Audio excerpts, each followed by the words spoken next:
এবং তিনি ছিলেন একনিষ্ঠ পড়ুয়া। এখানে এসে তারপর ইত্যাদি করতেন, আবার অনেক বই টই পড়তেন।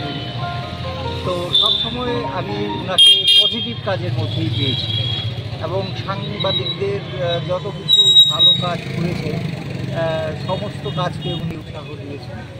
তো তার মৃত্যু আমাদের কাছে একটা অপূরণীয় ক্ষতি, কিন্তু কিছু বলার নেই, মৃত্যুকে তো আর ধরে রাখা যায় না। তো এই যে ক্ষতিগুলো সেটা আর আজকে সকালবেলা প্রয়াত হয়েছেন, এটা আমাদের পক্ষে এবং প্রেস ক্লাবের পক্ষে একটা বিশাল ক্ষতি।